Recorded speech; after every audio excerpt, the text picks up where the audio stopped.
निकालना है, जगह है वो निकालने की जरूरत नहीं है। तो एक सागरोपम, तो यहाँ बीच में पांचवा छठवा ये जो पटल है इसमें आयु की समान वृद्धि होती जाएगी। रोज एक सागरोपम यहाँ हो गए। तो यहाँ चौथे से लेकर 13वें पटल है, तो चौथे की भी निकालना नहीं है। निकालना कितने पटलों की है? 5 से लेकर 13, तो 9 पटल है। खुद पहले पृथ्वी में 13 पटल है, लेकिन 3 पटलों की तो संख्या दोषों में वो बताई है, चौथे पटल की भी बताई है। अब ये चौथे पटल होगा मुख और ये होगी भूमि। जो अल्प प्रमाण होता है उसको कहते हैं मुख, और जो उत्कृष्ट प्रमाण अंत प्रमाण होता है उसको कहते हैं मुख। तो आदि और अंत, ये अंत है और ये आदि है। अब बीच में वृद्धि का प्रमाण क्या है वो निकालना है। तो निकालने के लिए वहां सूत्र क्या करेंगे कि भूमि में से मुख को घटाएंगे, अंत में से आदि घटाएंगे। तो भूमि माइनस मुख और उसको पद से भाग देंगे, तो जो निकलेगा वो क्या? वृद्धि का प्रमाण निकलेगा। कितने से है कि पटल में वृद्धि होती गई वो प्रमाण निकलेगा। तो भूमि कितनी है? 1 सागरोपम, तो एक ही लिख के उठा लेंगे 1 साग। मुख कितना है? 1 सागरोपम का 10वां भाग। और पद कितना है यहाँ पर? कितना निकालना है? देखो 5 में से 13वें तक निकालना है, इसलिए 9वें पटलों का निकालने से पद 9 है, तो 9 का भाग देंगे तो वृद्धि का प्रमाण आएगा। तो 1 सागरोपम से 1 दशमलव घटाएंगे तो क्या आएगा? 9 दशमलव आएगा ना। तो आप समझ चेक करेंगे, 1 को 10 से गुना करेंगे, 10 माइनस 1/10, तो 10 में से 1 गया 9/10, 9 दशमलव। ये इसको भागिए क्या है? 9 है। तो इसको क्या करेंगे? उल्टा गुना करेंगे, तो 9/90, 1 गुना 1/9, 9 9 गया 1/10। तो हर पटल पर आयु पड़ेगी 1/10 पड़ेगी। सागरोपम का 10वां भाग, इतनी आयु की वृद्धि हर पटल में होगी। तो यहाँ क्या करेंगे? एक चौथे पटल की जो है उसमें वृद्धि का प्रमाण जोड़ो, तो 5वें पटल की आयु है, 5वें पटल की जो आयु है उसमें 1 दशमलव जोड़ो। हर पूर्व पटल की आयु में वृद्धि का प्रमाण जोड़ने से अगले पटल की आयु का प्रमाण आएगा। इसलिए यहाँ 1 दशमलव में अधिक 1/10। ये सागरोपम सब जगह समझना, ये सब 1 सागरोपम का 10वां भाग है। तो यहाँ 2/10, तो सागरोपम का 2/10 इतनी आयु 5वें पटल में होती है। उत्कृष्ट आयु जो चौथे पटल की है उसमें एक समय जोड़ो, जगह आयु होगी, और उत्कृष्ट आयु वृद्धि का प्रमाण मिला तो उतनी उत्कृष्ट आयु कौन बोला?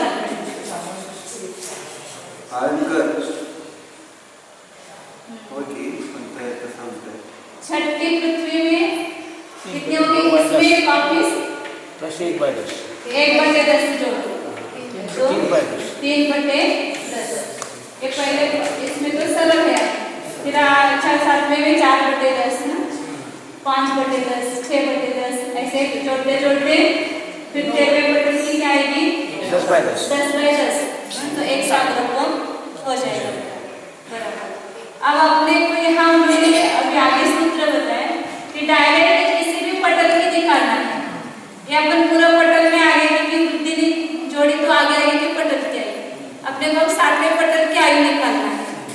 तो क्या करेंगे वहां पर? तो वहां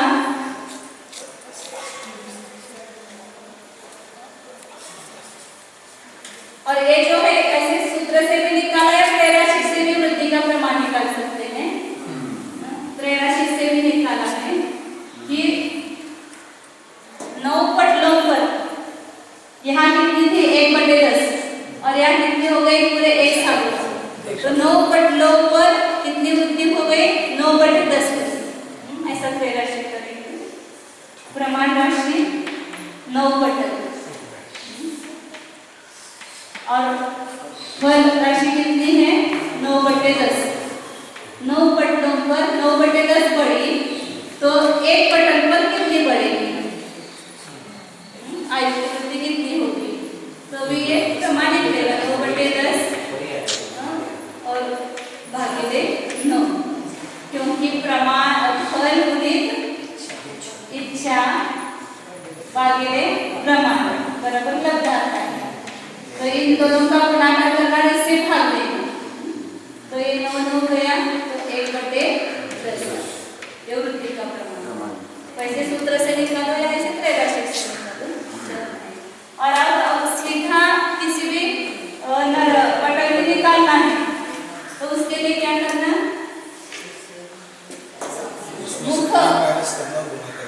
मुख में वृद्धि का प्रमाण गुणित पटल संख्या वृद्धि और प्रमाण गुणित पटल की संख्या। जैसे अभी यहाँ पर अपन यहाँ 5 से 1 2 3 करके लेंगे क्योंकि यहाँ से निकालना है। तो अभी यहाँ आपने वो 7वें पटल की है तो पद कितना हो गया 3 हो गया। ये पहले पृथ्वी में थोड़ा सा ही होता है जमीन बाकी सब में बराबर निकलता है। तो यहाँ इसको 1 मानेंगे इसको 2 इसको 3 इस प्रकार 13वां पटल है वो 9वां आएगा। तो इसमें से आपको जितने निकालना है जैसे अब 7वां पटल है उसके निकालने में कितना है ये 3 है। तो यहाँ मुख का प्रमाण कितना है 1/10। उसमें क्या जोड़ना है वृद्धि का प्रमाण 10 गुणित पटल संख्या। ये 7वां पटल मतलब अपने को तीसरा पटल हो गया तो 3 से गुणा करेंगे तो इन दोनों में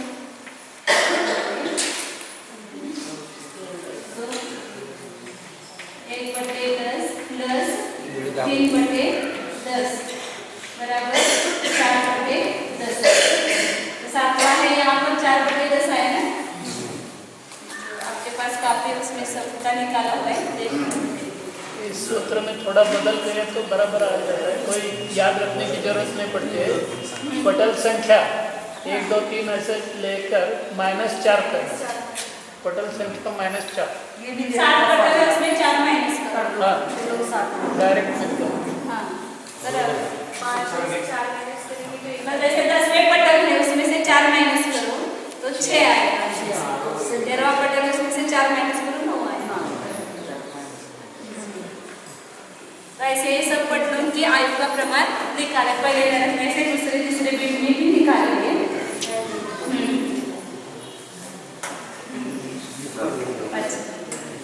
भूमि को मुख के समान भागों में खंडित करके उसमें से मुख को घटाने समान भागों में समच्छेद करना वो समझ में नहीं आता है वो वाक्य का अर्थ क्या बोले समच्छेद किया ना भूमि मुख का 1/10 भाग है ना उसके समान भूमि का भी भाग करो और फिर उसका माइनस करो।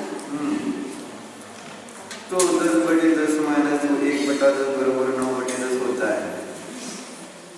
उससे 10 है क्योंकि चतुर्थ आदि तो एक सागरों का उन्होंने रूपांतरण 10/10 ऐसा किया समान भाग।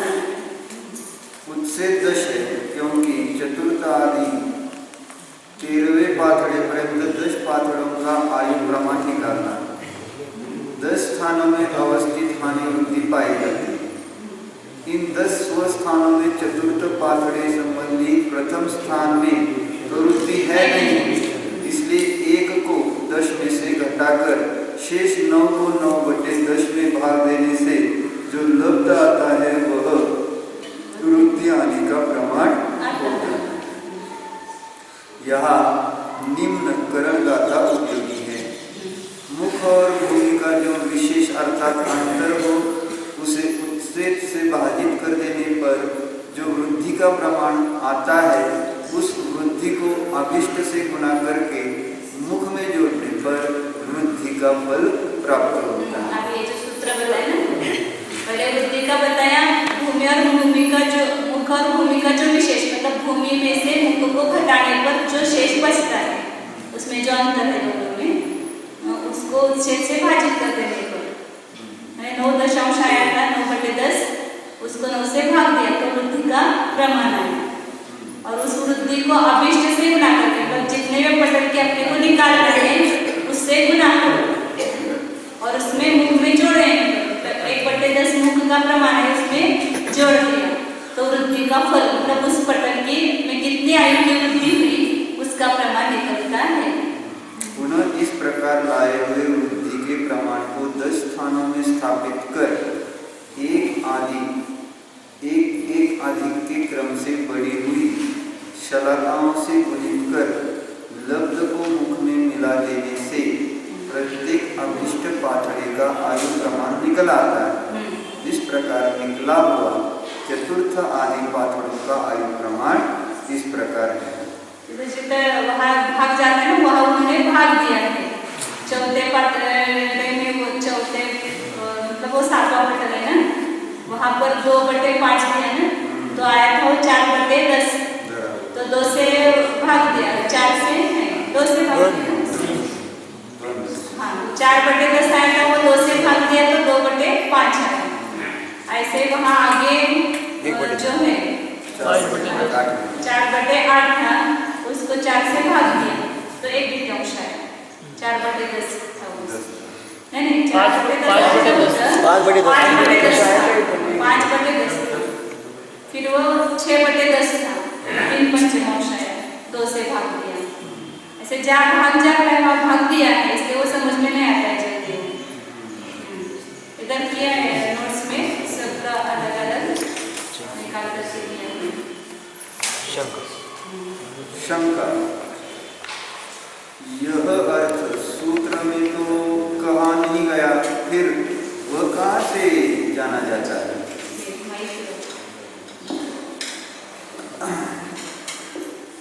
समाधान, क्यों नहीं कहा गया? देशामर्शक भाव से कहा ही गया है। शंका, प्रस्तुत सूत्र देशामर्शक है, यह कैसे जाना जाता है? समाधान, गुरु जी के उपदेश से जाना जाता है कि प्रस्तुत सूत्र देशामर्शक है। विद्याये जाव सत्तमाय पूर्वीये निरैया केवचिरम कालादो भवति। दूसरी पृथ्वी से लेकर 7वीं पृथ्वी तक की पृथ्वियों में नारी जीव वहाँ कितने काल तक रहते हैं? यह सूत्र सुगम है। जहन्नेन 1 3 17 17 22 सार्वभौमानि साधिरेयानि। जगन्य से दूसरी पृथ्वी में कुछ अधिक 1 सार्वभौम, तीसरी में कुछ अधिक 3, चौथी में कुछ अधिक 7, 5वीं में कुछ अधिक 10, 6वीं में कुछ अधिक 17 और 7वीं में कुछ अधिक 22 सार्वभौम काल तक नारकी जीव रहते हैं। कुछ अधिक में एक समय ही लेना है समझो। पिछले नारक की जो आयु है उसमें एक समय मिलाया, वो अगले नरक पृथ्वी की जगह आयु का प्रमाण हुआ। दूसरी पृथ्वी में एक समय अधिक 1 सार्वभौम, तीसरी पृथ्वी में एक समय अधिक 3 सार्वभौम, चौथी पृथ्वी में एक समय अधिक 7 सार्वभौम, 5वीं पृथ्वी में एक समय अधिक 10 सार्वभौम, 6ठी पृथ्वी में एक समय अधिक 17 सार्वभौम और 7वीं पृथ्वी में एक समय अधिक 22 सार्वभौम आयु प्रमाण काल तक है। शंका, सूत्र में सात्विक अर्थात कुछ अधिक शब्द आया है, उससे एकमात्र समय ही अधिक होता है, यह कैसे जाना जाता है? समाधान, क्योंकि उत्तरोत्तर ऊपरी पृथ्वी की उत्कृष्ट स्थिति एक समय अधिक होकर नीचे नीचे की पृथ्वियों की जघन्य स्थिति होती है। इस आलोचन से ही जाना जाता है कि उपर्युक्त पृथ्वी योगी जघन्य आयु में सात्विक का प्रमाण केवल एक समय अधिक है। कसेन 3 10 7 17 22 33 सार्वभौमानि।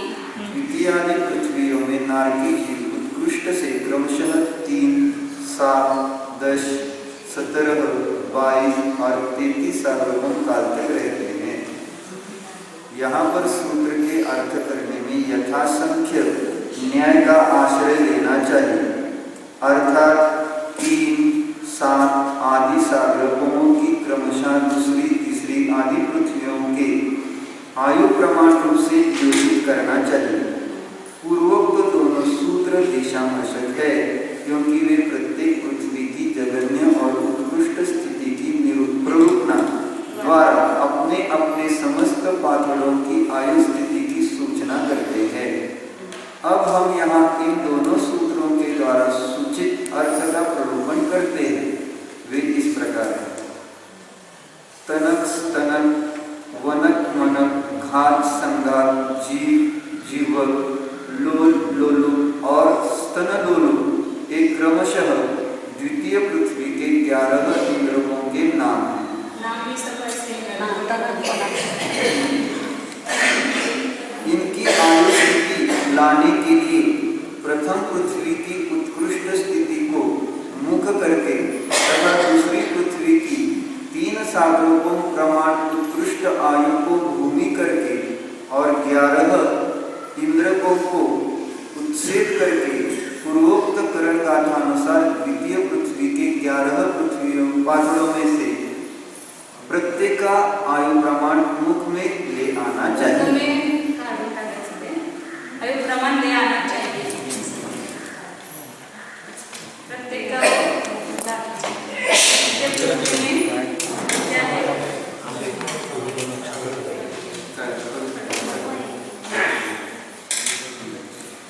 सरल ऐसे आप लिखा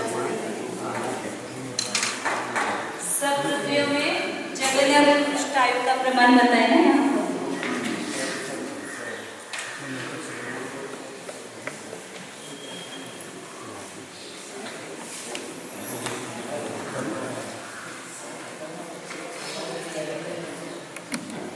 तो दूसरी पृथ्वी में अभी जो सूत्र बताया था ना पृथ्वी का, वैसा ही लेना, भूमि माइनस मुख भागिले पद। अब दूसरी पृथ्वी में उत्कृष्ट आयु का प्रमाण बताया है 3 साल, और पहली पृथ्वी की उत्कृष्ट आयु है वो आगे के लिए मुख हो जाएगी, तो 1 साल वो मुख हो गया। मतलब ऐसे वो 13 पटल है पृथ्वी, पहली पृथ्वी की, और उसके नीचे ही दूसरी पृथ्वी का पहला पटल आया।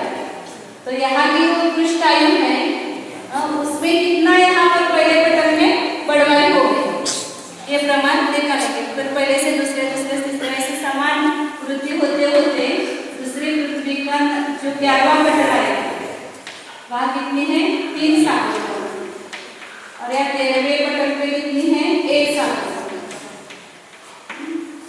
तो ये मुख हो गया है, भूमि हो गई। अब बीच के 10 पटलों का निकालना है, मतलब 11वें पटल का भी निकालेंगे। इसमें 11 यहाँ पर पद का प्रमाण होगा, यहाँ पर तो 11 होगा ना, सभी के सब 11 का निकालना है। इसलिए तो पद का प्रमाण हो गया 11, तो 2/11 यह क्या हो गया, वृद्धि का प्रमाण होगा। तो यहाँ क्या करेंगे, 1 साल में 2/11 मिलाएंगे, तो दूसरी पृथ्वी के पहले पटल की नारियों की आयु का प्रमाण होगा। तो 1 साल प्लस 2/11 इतना ही आएगा, इसमें मिलाएंगे। ऐसे वो दोनों तरह से निकालना। अभी जो बताएगा सूत्र वृद्धि मुख में वृद्धि गुणित पटल संख्या मिलाएंगे। जैसे अभी ऐसे क्रम से निकालो तो क्या आता है, और सीधा अपने को तीसरे पटल का निकालना है। तो क्या करेंगे, यहाँ पर वृद्धि का प्रमाण क्या है 2/11। मैं पहले मुख का प्रमाण देती हूँ। मुख 1 साल, वृद्धि का प्रमाण है 2/11, और पद है 3, तीसरा पटल का निकाल लेना। तो यहाँ 1 साल प्लस 6/10 गलत हो गया यहाँ पर 2/11। तो कितना हो जाएगा, 1 साल प्लस 6/11 है।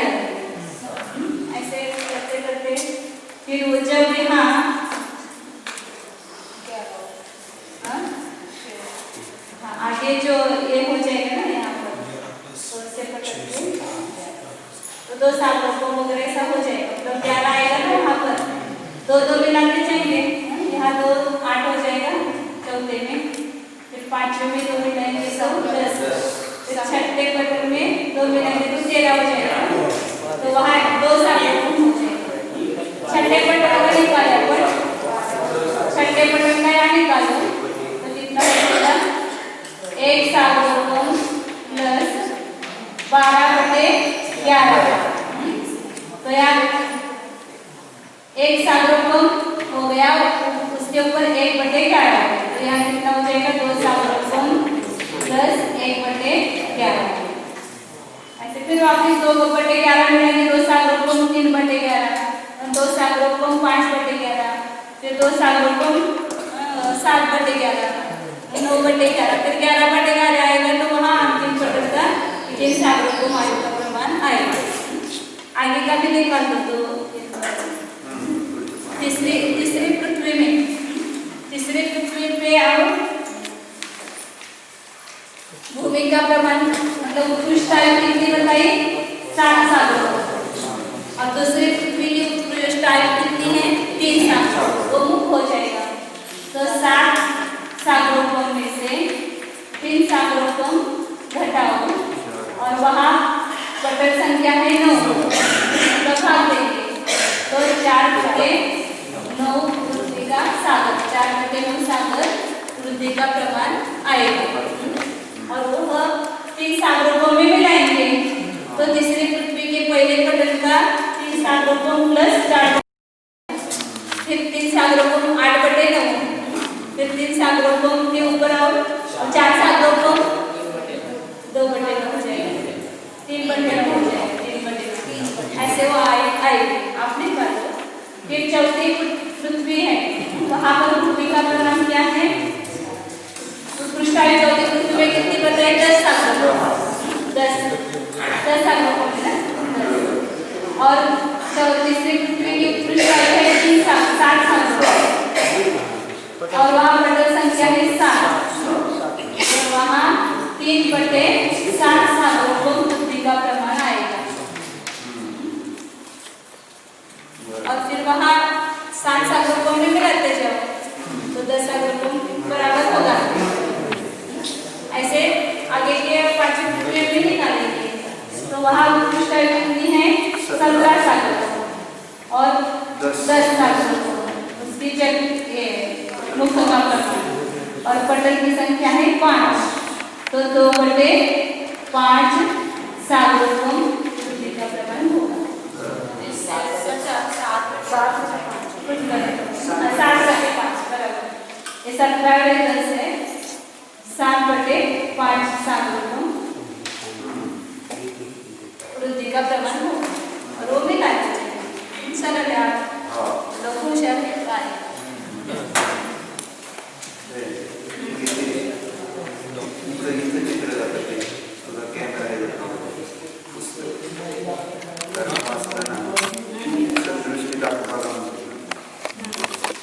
उदाहरण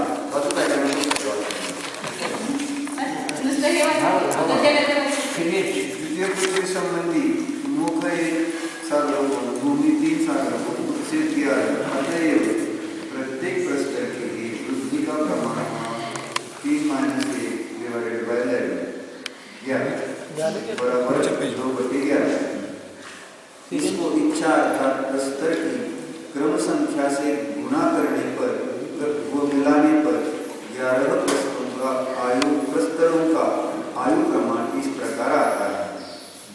तीसरी पृथ्वी में तप्त दृश्य तपन तापन प्रज्वलित उज्ज्वलित सुप्रज्वलित और संप्रज्वलित नामक 9 इंद्र हैं। इनकी आयु पूर्वोक्त विधि से जानकर लियाना चाहिए। उनकी समृद्धि इस प्रकार है। चौथी पृथ्वी में आर तार मार वान तम और खाद खाद खाद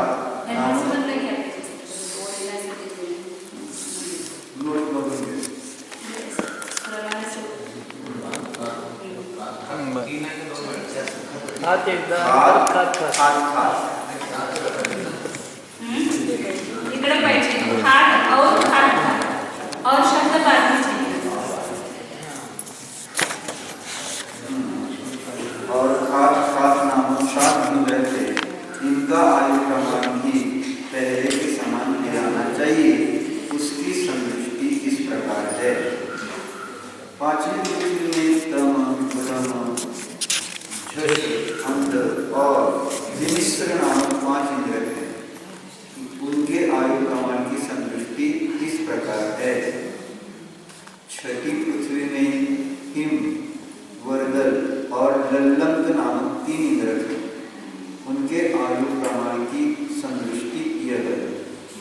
सातवीं पृथ्वी में अवधि स्थान नामक एक ही इंद्रक है।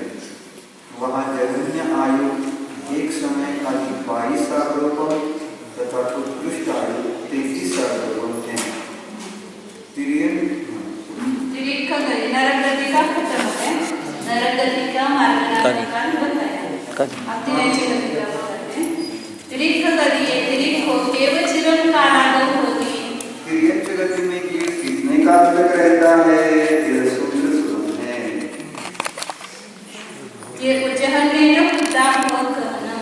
तिरंची गति में तिरंची जीव वहाँ जगत से क्षुद्र भोग ग्रहण काल तक रहता है, क्योंकि मनुष्य गति से आकर तिरंच अपर्याप्तों में उत्पन्न होकर वहाँ जगन्य आयु स्थिति प्रमाण काल तक रहकर वहाँ से निकलने वाले जीव के क्षुद्र भोग ग्रहण प्रमाण जगन्य काल पाया जाता है। अनंत कालम असंख्येच पौगल पर्यंतम।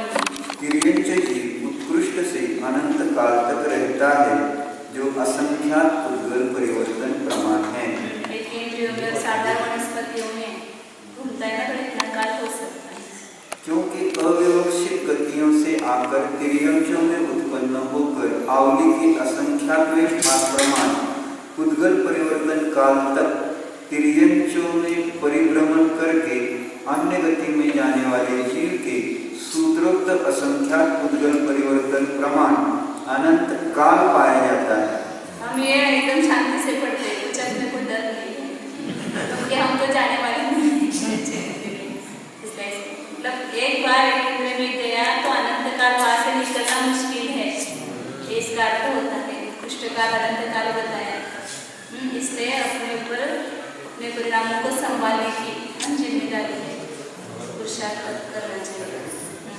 असंख्यात उद्गल परिवर्तन कहने पर आवली के असंख्यात भाग प्रमाण ही से वे उद्गल परिवर्तन होते हैं। असंख्यात उद्गल परिवर्तन मतलब कितने?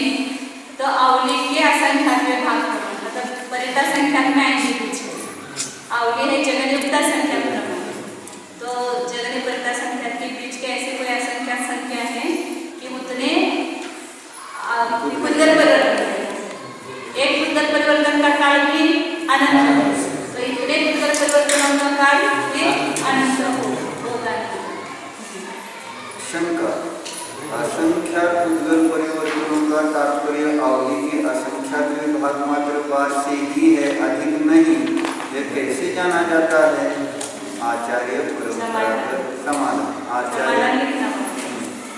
आचार्य परंपरागत उपदेश से पंचेंद्रिय तिरिक पश्चात पंचेंद्रिय तिरिक ज्योति केवल चिरं कालातो होती। पंचेंद्रिय तिर्यंच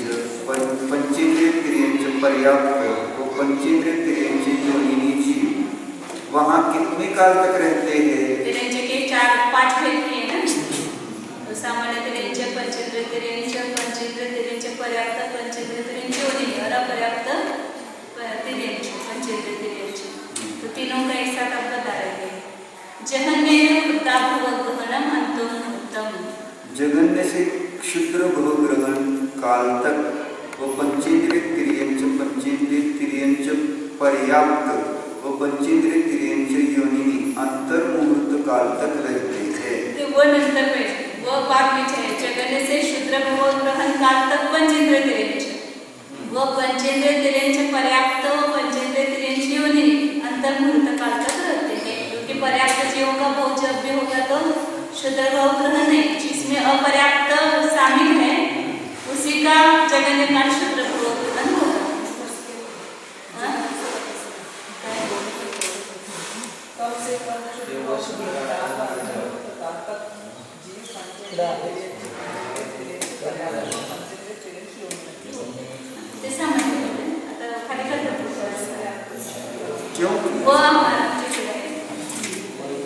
क्योंकि पंचेंद्रिय तिर्यंचों का जघन्य काल क्षुद्र भोग ग्रहण प्रमाण है, कारण कि पंचेंद्रिय तिर्यंचों में अपर्याप्त जीवों का होना संभव है।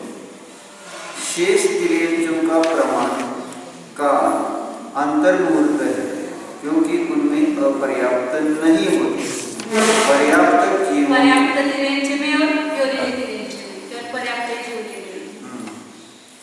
पर्याप्त जीवों में जगन्य आयु स्थिति का प्रमाण क्षुद्र ग्रहण काल नहीं होता, अर्थात उससे अधिक होता है।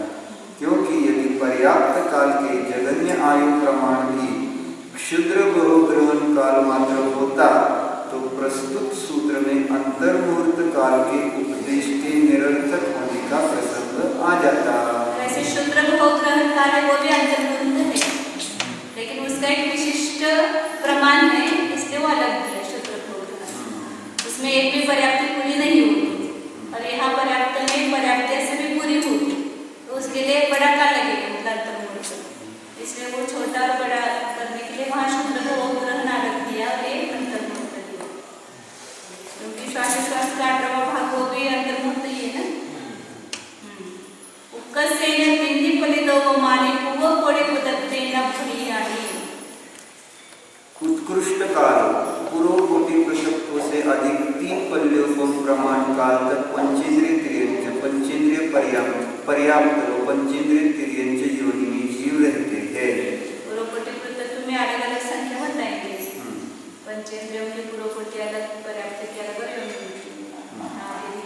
क्योंकि पंचेंद्रियों को छोड़ एकेंद्रिय आदि अन्य जातीय जीवों में से आकर पंचेंद्रिय तिर्यंच पर्याप्त पंचेंद्रिय तिर्यंच योनि जीवों में उत्पन्न होकर क्रमशः 95, 43 व 15 पूर्व कोटि प्रमाण काल तक परिभ्रमण करके दान देने से अथवा दान का अनुमोदन करने से 3 पल्यों की आयु स्थिति वाले भूभूमिक तिर्यंचों में उत्पन्न होकर अपनी आयु स्थिति प्रमाण काल तक वहां रहकर देवों में उत्पन्न होने वाले जीव के सूत्रोक्त काल भी होता हुआ पाया जाता है। शंका तिर्यंचों में दान पुस्तक में काल का जो प्रकरण किया था ना, वहाँ पर 95 पूर्व कोटि कैसे करना, 24 किए, 8 किए, फिर उसमें पर्याप्त बीच में लेना, सौदने के 48 असौदने के वो 48 का एक कम करना, इसलिए 95 होगा। 48 और 48 96 होते हैं पूर्व कोटि, उसमें से आखिर का भोग है वो भोग भूमि में चाहिए, इसलिए वो 95 होता है। पर्याप्त में केवल बीच में अपर्याप्त में लेकर सौदने के 24 और असौदने के 24 ऐसे करेंगे तो 48 होंगे, तो उसमें 47 पूर्व कोटि लेना और आखिर का वो 3 पल्यों का होता है। योनि में जो है वो 7 पूर्व कोटि पर्याप्त 7 ही आएगा ना, असौदने के 8 और सौदने के 8, उसमें एक 15 कोटि 15 के तो पूर्व कोटि लेना, एक जो है आखिर का 3 पल्यों। इस प्रकार लगातार हो जाता है। यदि इसके बीच में यदि कहीं और पैदा हो गया तो वो नहीं गिना जाएगा, उसका वो काल उत्कृष्ट नहीं हुआ, वो बीच का काल है। नहीं जैसे आप जब ये उत्कृष्ट काल बताते हैं तो उत्कृष्ट काल लगातार ही लेना, उसमें बीच का वो नहीं लेना। वो मध्यम काल बहुत सारे आएंगे, लेकिन ज्यादा से ज्यादा यदि जो लगातार इस पर्याय में उत्पन्न होता रहा तो इतने काल तक हो सकता है। यदि बीच में वो किसी और पर्याय में पैदा हो गया तो वो गिना नहीं जाएगा। मध्य में वो काल खत्म हो गया, बीच में दूसरे पर्याय में गया तो पंचेंद्रिय पर्याप्त का काल कम हो गया, उत्कृष्ट नहीं रहा। तिर्यंचों में दान देना कैसे संभव है? ऊपर उन्होंने बताया ना, दान का अनुमोदन करने से 3 पल्यों की आयु स्थिति वाले भूभूमिक तिर्यंच में उत्पन्न होकर ऐसा किया, तो उससे प्रश्न उत्पन्न किया तिर्यंचों में दान देना कैसे संभव भूभूमि में चला जाता है। समाधान नहीं, क्योंकि जो तिर्यंच संयता संयची सचित्त भंजन के प्रत्याख्यान अर्थात त्याग व्रत को ग्रहण कर लेते हैं, उनके लिए के पत्तों आदि का दान करने वाले तिर्यंचों के दान देने में कोई विरोध नहीं आता। म्हणजे महावीरांच्या जीवाने सिंहावस्थेमध्ये जेव्हा सल्लेखन घेतले त्यावेळेस बाकीचे तिर्यंचने त्यांना काय वाळलेली पानं वगैरे आणून दिली नाही, तसं सांगितलं। जैसे कोई पत्ते वगैरह खाते हैं ना तिर्यंच, तो वो ऐसा सचित त्याग प्रतिमा लेते हैं, खुद तोड़ करके नहीं खाएंगे, सूखे पत्ते कोई ला करके दे देंगे, सूखे उनको कहीं मिलेंगे तो खाएंगे, उनके लिए ऐसे तोड़ करके सुखा करके उनको ला के देते हैं। ऐसे सब उनके जो हमें पता चलता है क्रियात्मक दान, अनुमोदन रूप दान तर आपल्याला आदिनाथ माहितीच आहे, पण क्रियात्मक दान कसं असतं त्याचं शंका। स्त्री पुरुष व नपुंसक वेदी पंचेंद्रिय तिर्यंचों में 8 करोड़ कोटि प्रमाण काल तक ही जीव रहता है। यह कैसे जाना जाता है? समाधान, आचार्य परंपरागत उपदेश से। लगातार स्त्री हुआ तो 8 करोड़, लगातार नपुंसक 8 करोड़, लगातार पुरुष 8 करोड़। पंचेंद्रिय तिर्यंक अपज्यता केवचिरम कालादो उनकी। पंचेंद्रिय तिर्यंच अपर्याप्त जीव वहाँ कितने काल तक रहते हैं? यह सूत्र सुगम है। जहनेन पुत्राभोग्रहणम, जघन्य से क्षुद्र भोग्रहण काल तक जीव पंचेंद्रिय तिर्यंच अपर्याप्त रहते हैं, क्योंकि किन्हीं भी अव्यवस्थित प्रयास से आकर पंचेंद्रिय तिर्यंच अपर्याप्तों में उत्पन्न होकर वह सर्व जगन्य काल से विद्यमान आयु को कदली घात से नष्ट करके क्षुद्र भोग्रहण काल प्रमाण काल तक रहकर निकल जाने वाले जीव के सूत्रोक्त काल पाया जाता है। वहाँ वो जो श्वासोश्वास का 18वां भाग है ना, उसमें भी वो कदली घात होता है। वो कदली घात से नष्ट करके क्षुद्र भोग्रहण काल का सबसे कम जो है क्षुद्र भोग्रहण की वो अनेक प्रकार का, उसमें से जो सबसे कम है वो लेगा। शंका, कदली घात से विद्यमान आयु को नष्ट करने वाले पंचेंद्रिय तिर्यंच पर्याप्तकों में क्षुद्र भोग्रहण प्रमाण काल क्यों नहीं पाया जाता? समाधान, नहीं, क्योंकि पर्याप्तकों में बहुत अच्छी तरह आयु का घात करने वाले जीव के भी अंतर्मुहूर्त प्रमाण विद्यमान आयु का इससे कम में पतन नहीं होता। पर्याप्त होने के बाद ही वह कदली घात होगा। पर्याप्त जीव जहाँ है वहाँ कदली घात हुआ भी तो सब पर्याप्त या पूरी होने के बाद भी वहाँ पर विश्राम काल होकर के फिर उसके बाद ही वो कदली घात करेगा। कदली घात करके फिर वहाँ पर आयु बंद होगा, फिर वो जाएगा। शंका, देव और नारकी जीवों में क्षुद्र भोग्रहण प्रमाण अथवा अंतर्मुहूर्त प्रमाण आयु स्थिति क्यों नहीं पाई जाती? समाधान, नहीं, क्योंकि देव और नारकियों संबंधी आयु का बंध 10,000 वर्ष से कम नहीं होता और उनकी विद्यमान आयु का कदली घात भी नहीं होता। कदली घात में विषभक्षण आदि त्याच्याद्वारे किंवा काही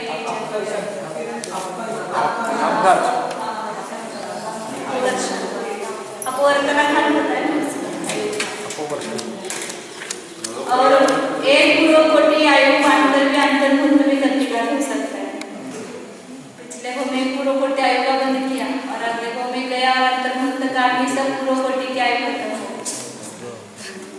पर्याप्त जीव कदली घात करतो म्हणजे काय? त्याची शरीर पर्याप्ती पण पूर्ण नाही झाली आणि तरी कदली घात कसं झालं? प्रत्येक वेळेस बाह्य साधनांच्या त्याचं आयु खतम झालंय नावाचं। प्रत्येकाने शरीर आड वगैरह काही ग्रहण केले ऐसा मुझे ऐसा लगता है कि उसमें वो कदली घात वगैरह ऐसा हो सकता है ना कि जिस जीव के आश्रय से वो उत्पन्न हुए हैं उस जीव का कुछ ये हो गया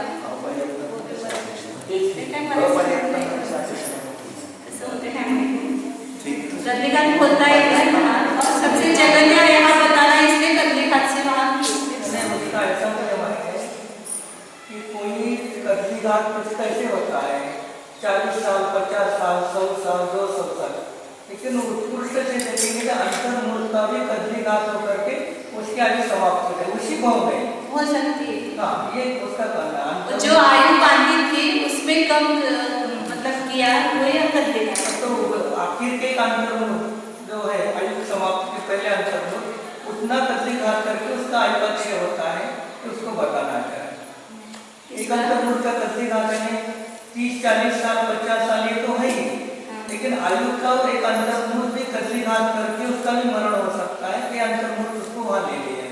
कौन सा? क्षुद्र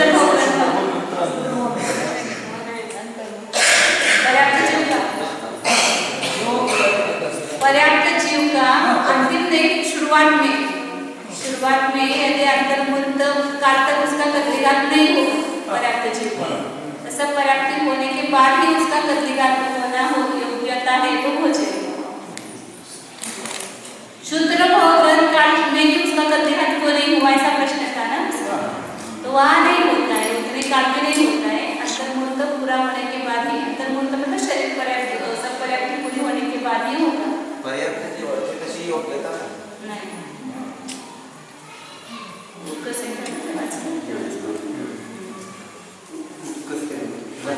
कसे अंतर्मुक्त उत्कृष्ट से अंतर्मुक्त काल तक जीव पंचेंद्रिय पर्याप्त रहते हैं, क्योंकि किन्हीं भी अव्यवस्थित पर्यायों से आकर पंचेंद्रिय अपर्याप्त होने उत्पन्न होकर और वहाँ सर्वोत्कृष्ट मनोस्थिति प्रमाण काल तक रहकर निकलने वाले जीव के भी अंतर्मुक्त से अधिक काल नहीं पाया जाता।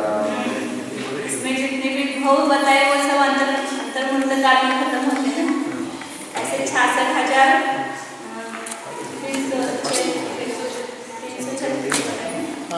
वो भी सब अंतर्मुक्त काल में हो जाते हैं। पच्चत्ता मनुष्य केवचिरं कालादौ भवति। मनुष्य गति में मनुष्य पर्याप्त व मनुष्य में जीव वहाँ कितने काल तक रहते हैं? शंका। जब एक जीव की अपेक्षा कालानुगम किया जाता है तब मनुष्य कितने काल तक रहता है? इस प्रकार एक जीव विषय भी प्रश्न होना चाहिए, न कि बहुवचनात्मक जैसा कि सूत्र में पाया गया है। समाधान नहीं, क्योंकि एक व अनेक संख्या से उपलक्षित जीव में अशुद्ध द्रव्यात्मिक की अपेक्षा अनेकपना होने में कोई विरोध नहीं उत्पन्न होता। शंका। सर्वत्र पृच्छापूर्वक ही अर्थ का निर्देश क्यों किया जा रहा है? समाधान नहीं, क्योंकि वचन प्रवृत्ति का फल पर के प्रतिपादन करना है। जघन्येन क्षुद्राभाव गहनमन्तं भूतम्। जघन्य से क्षुद्र भाव ग्रहण काल तक जीव मनुष्य रहते हैं और अंतर्मुक्त काल तक मनुष्य पर्याप्त व मनुष्य भी रहते हैं। वो वचन प्रवृत्ति का फल पद के लिए प्रतिपादन कर रहे हैं ना। कोई भी अगर वचन बोलेंगे किसके लिए बोलते हैं?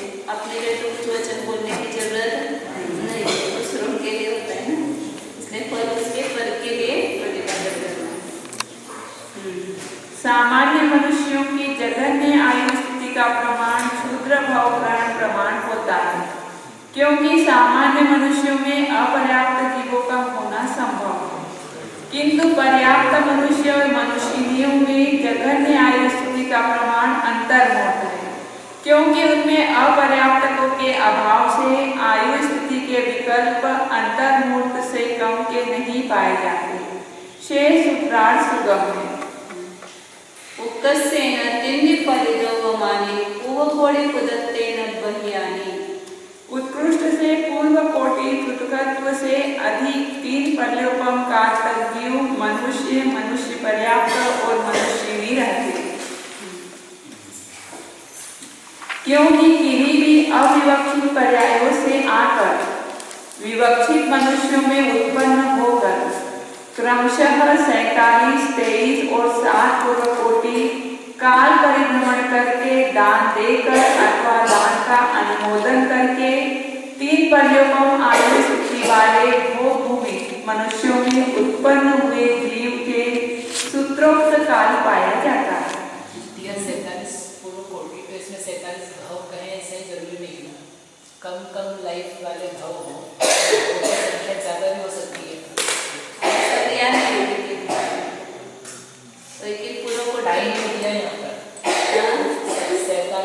वैसे 47 पूरा कोटि कैसे हो जाएंगे? वो कम वगैरह करेंगे तो 100 साल का मनुष्य बना, फिर 200 साल का मनुष्य बना, फिर 300 साल का, ऐसा करके फिर जब बाकी एक पूर्व कोटि में 300 साल का किए वहाँ का मनुष्य नहीं, ऐसा इतने भूल दिए और हमारे साथ समय दिए हैं ना, वो यहाँ दिए, लेकिन कहीं पर जो पहले वगैरह भी आए तो उन्होंने सब एक पूर्व कोटि के भोग दिए ना, 8-8 ही भोग होते हैं ऐसा कहा, तो फिर उसका कुछ है ना, उत्कृष्ट टाइम निकालने के लिए दिए ना। टाइम प्रश्न निकालने के लिए दिया कर रहे हैं, लेकिन 8 ही भव होते हैं, ऐसा अभी भी प्रश्न किया था ना, इतने भव होते हैं, आपने इसे कैसे की लाइफ लेनी है मैक्सिमम 8 लीटर। दीदी बहुत लेकिन आप नहीं आए तो अपन मन से क्यों करें? कर्मभूमि में ये पूर्ण कोटि की आयु बताई, उससे ज्यादा कर्मभूमि की नहीं ज्यादा नहीं, उनका कहना है कि कम लेकर के बहुत ज्यादा ऐसे और टोटल 48 भव ही होना चाहिए, ऐसा कुछ नहीं है इसमें।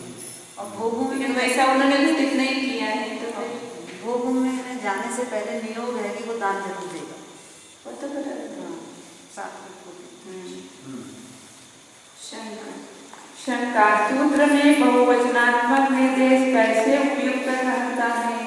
समाधान नहीं, क्योंकि पहले कहे हुए तथ्य के अनुसार एक में बहुवचन के निर्देश में कोई विरोध उत्पन्न नहीं होता, अथवा यहाँ केवल एक ही जीव की अपेक्षा का अधिकार नहीं है, किंतु प्रत्येक रूप से सभी जीवों की अपेक्षा का अधिकार नहीं। अबे दो बार वाक्य हो गया है, एक काट लेना उसमें, किंतु और नहीं, अधिकार इसके पहला ही वाक्य निकाल लेना है, पहला ही वाक्य निकालो, वो गलत है, आगे बराबर है, किंतु प्रत्येक रूप से सभी जीवों की अपेक्षा अधिकार है, ऐसा समझकर बहुवचन निर्देश उपयुक्त सिद्ध ही हो जाता है। नहीं, लेकिन होना चाहिए। वाक्य हाँ, ते कुछ एक हाँ, सब पूरा में यहाँ क्या की अपेक्षा अधिकार नहीं है, प्रत्येक रूप से सभी जीवों की अपेक्षा अधिकार हाँ है। बराबर है, वो मध्य बीच का वाक्य निकाल दीजिए, किंतु से नहीं है वहां तक, ऐसा समझकर बहुवचन निर्देश उपयुक्त सिद्ध हो ही जाता है।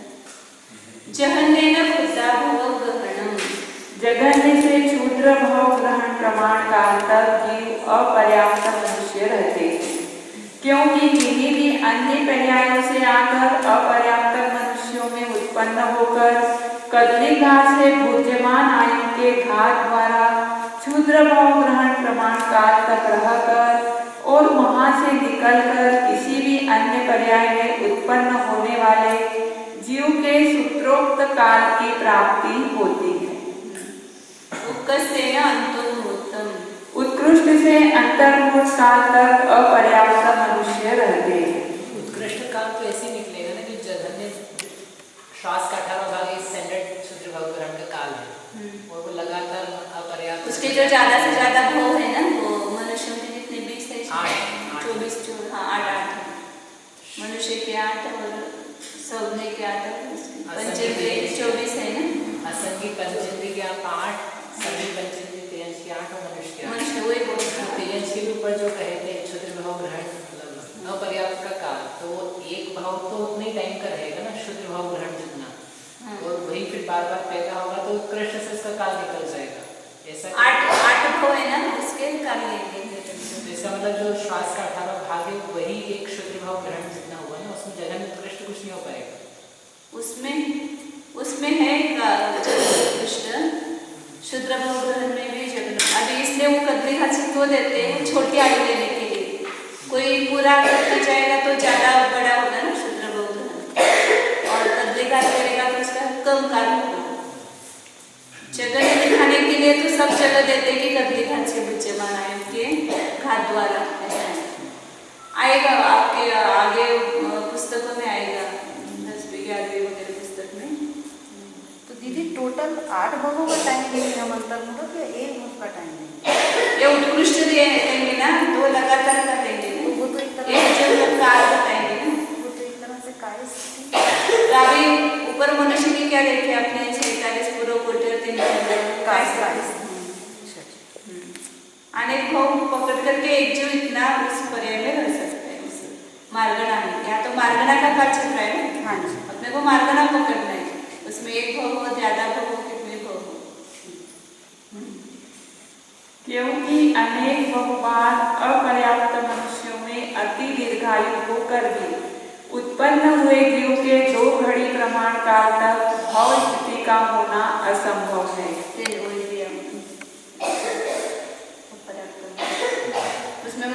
बहुत दीर्घ है आयु, ये हो गए ना यहाँ। बहुबार अपर्याप्त मनुष्य में अति दीर्घायु होकर भी उत्पन्न हुए जीव के 2 घड़ी प्रमाण काल तक भविष्य का होना असंभव। तो उसमें भी जगत उत्कृष्ट आयु में अपर्याप्त। देवगति ये देवा केवल चिरम कालादो होती। देवगति में देव वहाँ कितने काल तक रहते हैं, यह सूत्र सुगम है। जहन्नेन दशवास सहस्राणि, जगन्य से 10,000 वर्ष तक जीव देव रहते हैं, क्योंकि तिर्यंचियों या मनुष्यों में से आकर जगन्य आयु वाले देवों में उत्पन्न होकर वहां से निकले हुए जीव के सूत्रोक्त काल ही देव पर्याय में पाया जाता है।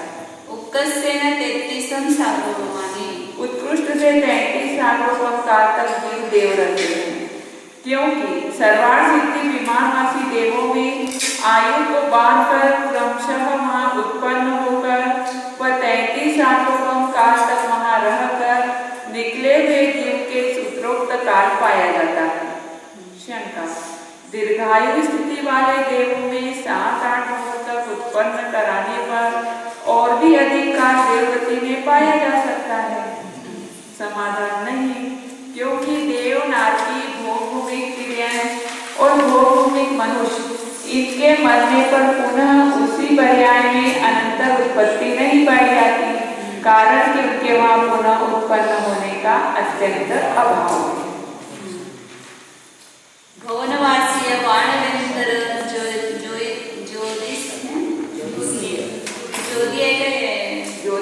ज्योतिषीय देवा केवल चिरम कालादो होती। भवनवासी वानवेंतर व ज्योतिषी देव वहाँ कितने काल तक रहते हैं, यह सूत्र सुगम है। जहन्नेन दशवास सहस्राणि, दशवास सहस्राणि फलितोमस्य 8वां भागो। जगन्य से 10,000 वर्ष तक, 10,000 वर्ष तक तथा पल्योपम के 8वां भाग काल तक जीव क्रमशः भवनवासी वानवेंतर व ज्योतिषी देव रहते हैं। दोनों का भी 10-10 हजार से 2 बार आया। भवनवासी और वानवेंतर देवों की जगन्य आयु स्थिति 10,000 वर्ष है तथा ज्योतिषी देवों में जगन्य आयु स्थिति पर्योपम के 8वां भाग प्रमाण है। शंका, जगन्य आयु स्थिति इसके विपर्यास रूप से अर्थात भवनवासी और वानवेंतर देवों में पर्योपम के 8वां भाग और ज्योतिषी देवों में 10,000 वर्ष की क्यों नहीं हो सकती? समाधान नहीं, क्योंकि उद्दिष्ट और अनुदिष्ट पदों के समान होने पर यथासंख्य न्याय को छोड़कर अन्य प्रकार का होना असंभव है। शेष सूत्रार्थ सुगम है। क्रम से जैसे जिस क्रम से निर्देश किया वैसे क्रम से उसका सब लक्षण को हो या कुछ भी को संख्या वगैरह उसी क्रम से करते हैं। उक्कसेन सार्वभौमं साधिरेयं फलितोमं साधिरेयं फलितोमं साधिरेयं। उत्कृष्ट से क्रमशः सातिरेक, एक सार्वभौम, सातिरेक, एक पल्योपम व सातिरेक, एक पल्योपम का जीव भवनवासी वानवेंतर व ज्योतिषी देव रहते हैं। भवनवासी देवों में उत्कृष्ट आयु स्थिति का प्रमाण अर्ध सार्वभौम अधिक 1 सार्वभौम होता है तथा वानवेंतर और ज्योतिषी देवों में अर्ध पल्योपम अधिक 1 पल्योपम होता है। इस प्रकार उत्कृष्ट आयु के प्रमाण के कथन का आयु बंध संबंधी सूत्र में कहे गए प्रमाण से विरोध नहीं उत्पन्न होता, क्योंकि ऊपर की आयु को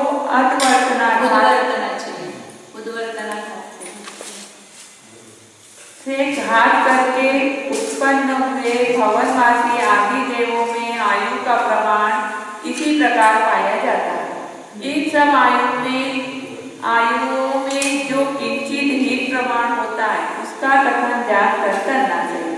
मतलब जो कोई पहले संवेद दृष्टि है या मिथ्या दृष्टि दोनों हुई, ऊपर के स्वर्ग के आयु का बंध उन्होंने किया था, लेकिन बाद में संदेश परिणाम वश वापिस उन्होंने क्या किया, उसका घात किया।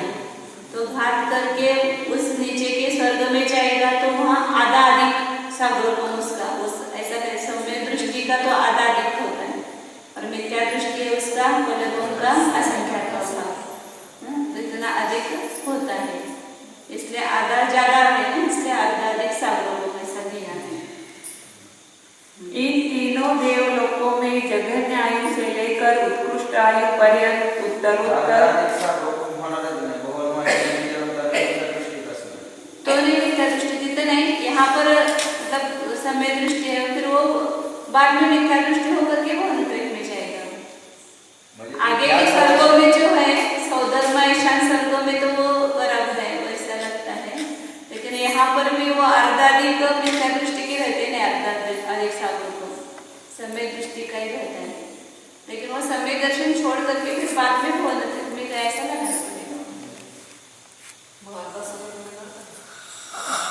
मतलब पहले सम्यक्त अवस्था में उसने आयु बांधी है।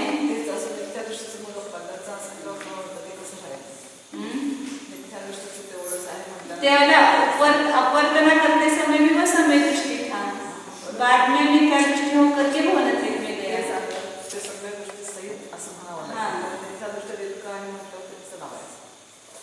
सम्यक दर्शन अवस्था में ही आयु का बंध हुआ, फिर बाद में अपवर्तना भी वो सम्यक अवस्था में हुई, तो इतनी अपवर्तना होगी उसकी कि वो एक सागरों से अर्धाधिक तक उतने तक रहेगा, फिर वो बाद में मिथ्या दृष्टि होकर के वो अंतरिक्ष में गया। ऐसा लगा सकते हैं, ऐसा यह खुलासा किया नहीं, लेकिन ऐसा लगा सकते हैं। क्योंकि अर्धाधिक को जो दिया है उन्होंने दीदी घातायुष वाला भी नियम से मिथ्यात्व में ही मरण करते जाएगा, नहीं ऐसा कुछ भुवनाद्रिक में वो मिथ्या दृष्टि होगा, इसलिए बाकी के स्वर्गों में वो समय दृष्टि करके भी जा सकता है। इन तीनों देवलोकों में जघन्य आयु से लेकर उत्कृष्ट आयु पर्यंत उत्तरोत्तर एक एक समय अधिक क्रम से आयु बढ़ती है, क्योंकि यहाँ प्रस्तरों का अभाव है, शेष सूत्रार्थ सुगम है। वहाँ पट्टल वगैरह ऐसा कुछ लगाना नहीं है, सामान्य बोलने से। सोहम मिस्सान पहुड़ी जाव सदर संसार कल्पवासी देवा केवचिरम कालादो होती। जीव सौधर्म इंसान से लगाकर शताब्द सहस्रार पर्यंत कल्पवासी देव वहाँ कितने काल तक रहते हैं, यह सूत्र सुगम है। जहन्नेन परिदोवमं वे सप्त दश चौदश सोलश सागरोपमानि सादरेयानि। जघन्य से सातिरेक एक पल्यपम, 2 सागरोपम, 7 सागरोपम, 10 सागरोपम, 14 सागरोपम व 16 सागरोपम काल तक जीव सौधर्म ईशान से लेकर शताब्द सहस्रार तक के कल्पवासी देव रहते हैं। 12 सर्गोपर्यंत की जगन्य आयु बताई। सौधर्म और ईशान सर्गों में 1.5 पल्यपम जगन्य आयु है। वो सातिरेक में आधा अधिक लगाना सब जगह। सनत कुमार और महेंद्र स्वर्गों में 2.5 सागरोपम।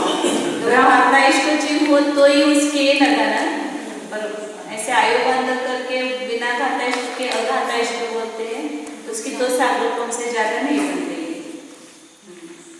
ब्रह्म और ब्रह्मोत्तर स्वर्गों में 7.5 सागरोपम, लांता और कापिष्ट स्वर्गों में 10.5 सागरोपम, शुक्र और महाशुक्र में 14.5 सागरोपम तथा शतार और सहस्रार स्वर्गों में 16.5 सागरोपम जगन्य आयु है।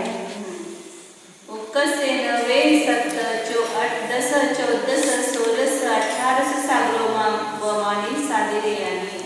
उत्कृष्ट से सातिरेक 2, 7, 10, 14, 16, 18 सागरोपम काल तक जीव सौधर्म ईशान आदि कल्पों में रहते हैं। सौधर्म ईशान कल्पों में कुछ कम 2.5 सागरोपम, सनत कुमार महेंद्र में कुछ कम 7.5 सागरोपम, ब्रह्म ब्रह्मोत्तर में कुछ कम 10.5 सागरोपम, लांतो कापिष्ट में कुछ कम 14.5 सागरोपम, शुक्र महाशुक्र में कुछ कम 16.5 सागरोपम तथा शतार सहस्रार कल्पों में कुछ कम 18.5 सागरोपम उत्कृष्ट आयु प्रमाण होता है। यहाँ देशों अर्थात कुछ कम का प्रमाण जानकर कहना चाहिए। पूर्वोक्त दोनों सूत्र देशामर्शक है, इसलिए इनके द्वारा सूचित अर्थ का प्ररूपण करते वह इस प्रकार है। जैसे नरक में आलस हर एक पटल का अलग अलग निकाला ना, वैसे स्वर्गों में 63 पटल थे, तो उसमें पहले स्वर्ग में 31 पटल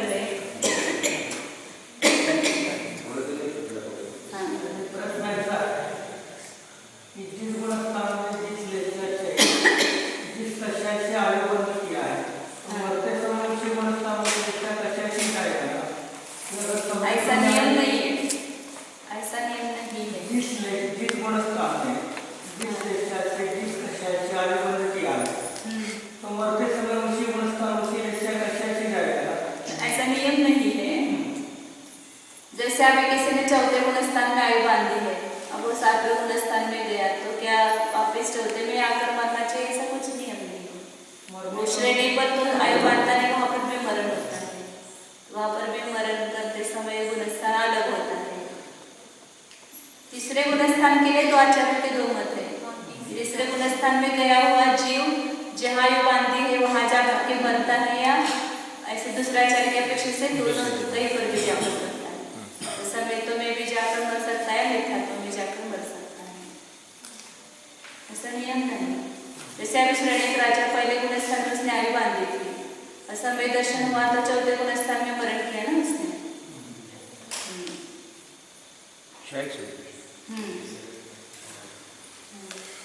ऋतु विमल चंद्र वर्ग वीर अरुण नंदन नलिन कांचन रुधिर चंच मरुद ऋद्धि वैडूर्य रुचक रुचिर अडग स्फटिक तपनीय मेघ अग्र हरित पद्म लोहितांक वरिष्ठ नंदावत प्रभंकर पिष्टार गज मित्र और प्रभा, ये नामों के 21 प्रस्तर स्वधर्म ईशान कल्पों में हैं।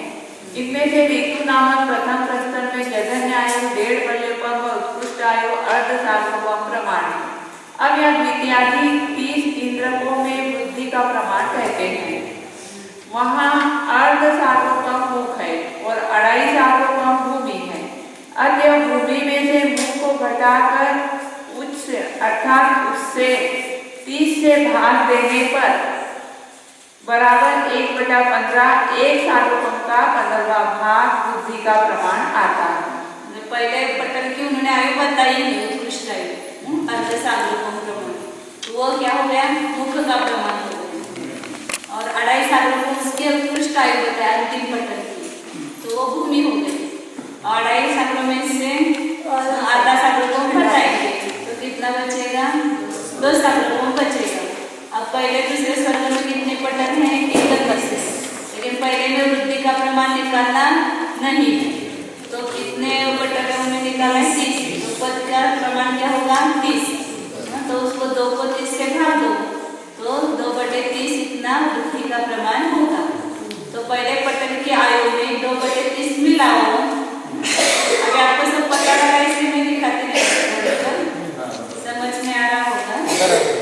इसमें नोट्स में है, देखो आप देखना है सबका 31 पटल का लिखा है। 16 नंबर पेज है और उसके पहले वृद्धि का प्रमाण निकाला है 14 नंबर पेज पर। 14 नंबर पेज है ना, वह सब स्वर्गों में वृद्धि का प्रमाण निकाला है। 14 में शांता 5/2 मतलब 2.5 सार्वभौम हुआ। चैतन्य आयु को आधा सार्वभौम है, वो घटा दी तो 4/2 मतलब 2 आया और 2/30 हो गया वृद्धि का, मतलब 1/15 को या 2/30 को। सानत कुमार महेंद्र सभी का वो निकाला है। पहले ये 31 पटल का जो निकाला है वो इधर 16वें 17वें पेज पर है। आधा सार्वभौम में 2/30 मिलाएंगे। 16 नंबर पेज पर क्रम से सब किया हुआ है, उसमें देखो तो 1/2 और 2/30 मिलाया है, तो वहाँ पर समच्छेद करके निकालेंगे तो वहाँ 17/30 उत्तर आता है। अब जब सब जगह 2/30 की वृद्धि का प्रमाण है तो अब 17/30 है सार्वभौम, 17/30 सार्वभौम। वह सब जगह सा का ये करना रह गया, अभी उसको डेटो करना रह गया, सब जगह करो। तो 17/30 में 2/30 में लाया तो तीसरे पटल में कितनी हो गई आयु? 19/30 हो गई। चौथे पटल में वापिस 19/30 में 2/30 मिलाई, इस प्रकार 31/30 हो गई। 5वें पटल में 31/30 में वापिस 2/30 मिलाई, ऐसे 2/30 मिलाते गए तो वहाँ 8वें पटल 9वें पटल में कितनी हो गई? 31/30। तो वहाँ पर अभी एक सार्वभौम पूरा होकर के ऊपर 1/30 सार्वभौम हो गया।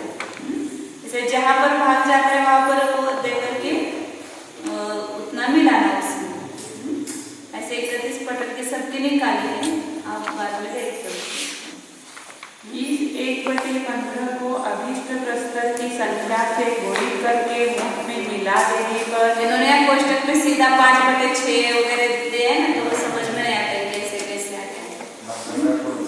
हाँ भागाकार करके दिया 25/30 है, त्याला 5/7 7 के 25/30 है ना वहाँ पर, और तीसरे में 21/30 है, तो वहाँ 7 का भाग दे करके 3 का भाग दे करके 7/10 3 का भाग जाता है या 5 का भाग जाता है, तो जिसका भाग जाता है वो दे करके उतना प्रमाण निकालना।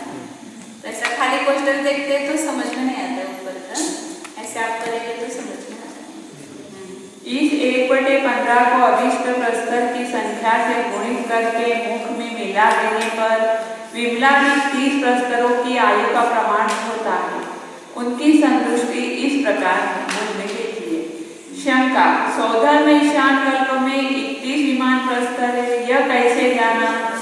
समाधान, सौधर में ईशान कल्पों में 31 विमान प्रस्तर है, सानत कुमार महेंद्र कल्पों में 7, ब्रह्म ब्रह्मोत्तर में 4, लांतोकापिष्ट में 2, शुक्र महाशुक्र में 1, शतार संस्कार में 1, आनंद प्राणन और आरण अच्युत कल्पों में 6 तथा 9 द्रव्यों में 1, अनुदिशों में 1 और अनुत्तर विमानों में 1। इस प्रकार ऋतु आदि इंद्र विमान 63 जानना चाहिए।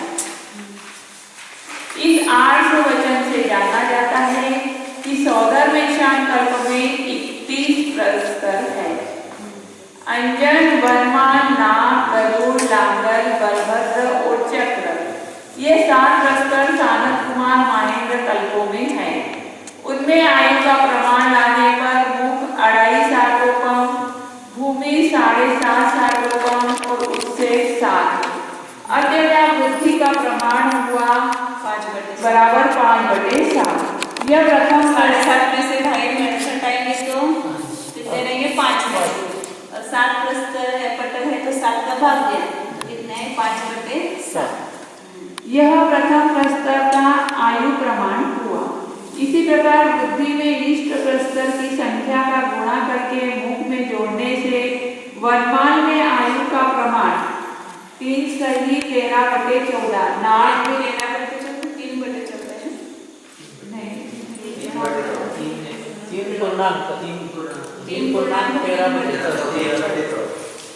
3 कौन सा पढ़ रहा है? प्रथम वनमाल। आयु प्रमाण हुआ 5/7, वनमाल चाललंय 5/2 प्लस 5/7 वही पढ़ा ना, बराबर 45/14 बराबर। इसी प्रकार बुद्धि में इष्ट प्रस्तर की संख्या का गुणा करके मुख में जोड़ने से वर्णमाल में आयु का प्रमाण 3 सही 13/14, नाग में 4 सही 9/14, गरुड़ में 5 सही 5/14, लांगल में 6 सही 1/14, बलभद्र में 6 सही 11/14 और चक्र में 7 सही 1/2 आता है। अरिष्ट देव समीप ये सानत को हम भाई के स्वर्ग में होंगे 7/2 में आयु का, ये सब निकालने की जरूरत नहीं है, नहीं। समझ में आएगा। अरिष्ट देव समीप ब्रह्म और ब्रह्मोत्तर, ये 4 विमान प्रस्तर ब्रह्म ब्रह्मोत्तर कल्पों में है। इनकी आयु का प्रमाण मुख 7 सही 1/2, पूरी 10 सही 1/2 और उससे 4 लेकर पूर्वोक्त विधि के अनुसार अरिष्ट में 7 सही 1/2 प्लस 3/4 बराबर 8 सही 1/4। ये वृद्धि का प्रमाण वहाँ कितना है? 3/4 है, क्योंकि 10.5 में से 7.5 घटाएंगे तो 3 बचेगा, और पटल है वहाँ 4 ब्रह्मोत्तर में, तो 4 का भाग किया तो 3/4 इतना वृद्धि का प्रमाण है। अब वो 7.5 में मिलाएंगे 7.5 सागर में तो 8.1/4 आएगा, क्योंकि 3 और 1 4 हो गए ना, उस समय चेक करना पड़ेगा वहाँ पर 1/2 और 3/4 मिलाएंगे ना वहाँ पर, तो 2 का गुणा करेंगे तो 5 आएगा 5/4 5/4 आएगा 7 पूर्णांक 5/4